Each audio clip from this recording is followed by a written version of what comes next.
आज Doubtnut app download करें। Doubtnut पर अपने सभी गणित, रसायन विज्ञान, भौतिक विज्ञान और जीव विज्ञान के डाउट्स का करो सफाया। बस प्रश्न की फोटो खींचो, एक ही प्रश्न को क्रॉप करो और तुरंत वीडियो सोल्यूशन पाओ। अभी डाउनलोड करें। हेलो फ्रेंड्स, हमारा क्वेश्चन है वित्तीय प्रबंध के मुख्य उद्देश्य क्या है, संक्षेप में विवरण दे।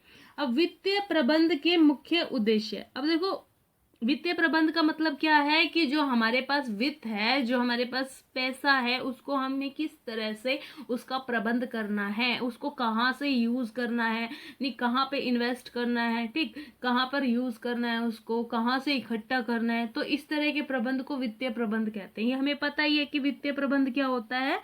वित्त का प्रबंध, वित्त का जो हम यूज करते हैं, उसको इकट्ठा करते हैं, उसको जो उसको कैसे संभालना है, कहाँ पर उसको कितना यूज करना है, कहाँ पर से उसको इकट्ठा करना है, ठीक है।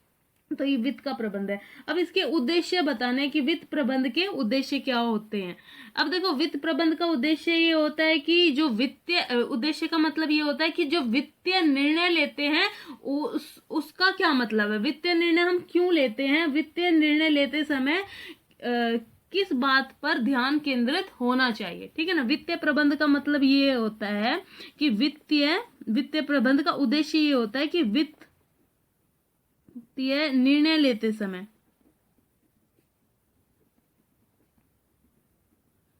किस बात पर ध्यान केंद्रित है।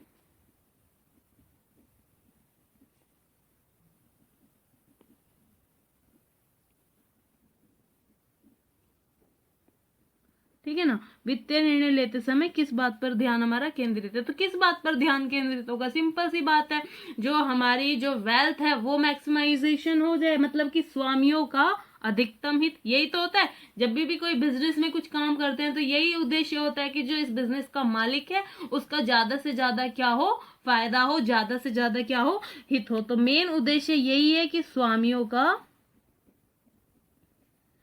अधिकतम हित। अब स्वामियों का अधिकतम हित को हम बोलते हैं वेल्थ मैक्सिमाइजेशन, ठीक है ना। स्वामियों का अधिकतम हित, जो भी उसके स्वामी है उसका अधिक से अधिक क्या हो, हित हो। अब देखो स्वामी कौन होते हैं, अंशधारी होते हैं। कौन होते हैं, अंशधारी।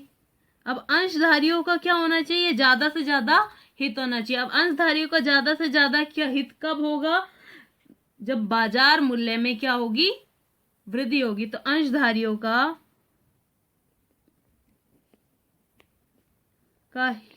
के हित से आशय अंशों के बाजार मूल्य में वृद्धि से, कि भाई अगर बाजार मूल्य बढ़ गए तो ही क्या हो गया, माना जाएगा कि अंशधारी की जो होगी बढ़ रही है, ठीक है ना।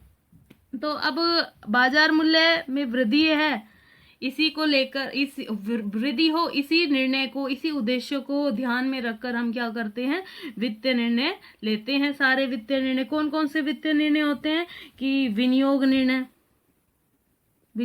कि भाई हमको जो इन्वेस्ट करना है, अपना पैसा कहाँ करना है, कौन सी संपत्ति में हमें इन्वेस्ट करना है, तो वो अनुकूल होना चाहिए, ठीक है ना। अनुकूल मतलब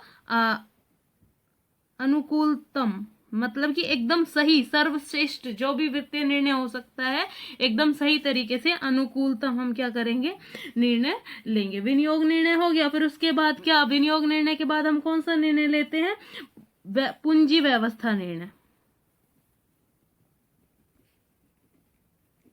पूंजी व्यवस्था निर्णय में क्या होता है कि भाई हमें विनियोग तो करना है, वो पैसा आएगा कहाँ से, कौन कौन से सोर्स हैं, तो वो भी बिल्कुल क्या होना चाहिए, अनुकूल होना चाहिए। ये वित्तीय निर्णय है, ठीक है ना। ये सारे क्या है, वित्तीय निर्णय। ये उसका उद्देश्य है कि हम कौन से उद्देश्य के लिए क्या करते हैं, काम करते हैं। तो पूंजी व्यवस्था निर्णय अनुकूल एकदम होना चाहिए। और अनुकूल लाभांश निर्णय, हमें लाभांश निर्णय का क्या मतलब है कि जो प्रॉफिट हमको बांटना है, वितरित करना है, हमको प्रॉफिट किस तरह से वितरित करना है, कितना हिस्सा खुद रखना है, कितना हिस्सा हमको अंशधारियों को बांटना है, ठीक है ना। तो ये वाला निर्णय भी एकदम अनुकूल होना चाहिए। एक रेशियो जो होता है, जिसको हम क्या बोलते हैं, संचित लाभ अनुपात, या डिविडेंड रिटेंशन रेशियो भी बोलते हैं इंग्लिश में इसको। डिविडेंड कि भाई कितना हमें लाभांश के रूप में वितरित करना है और कितना हमें संचित लाभ के रूप में खुद अपने पास रखना है। तो ये तीनों अनुकूल निर्णय किस उद्देश्य के साथ लिए जाते हैं कि अंशधारियों के हित के लिए। अंशधारियों के हित कैसे होगा कि जब उसके बाजार मूल्य में क्या होगी, वृद्धि होगी, जब उसके बाजार मूल्य में वृद्धि होगी। तो ये थे हमारे वित्तीय प्रबंध के मुख्य उद्देश्य। Thank you. कक्षा 6 से 12वीं से लेकर नीट, IIT, JEE वो एडवांस के लेवल तक 1 करोड़ से ज्यादा छात्रों का भरोसा। आज ही डाउनलोड करें डाउटनेट ऐप या व्हाट्सएप करें अपने सारे डाउट्स 8400 400 400 पर।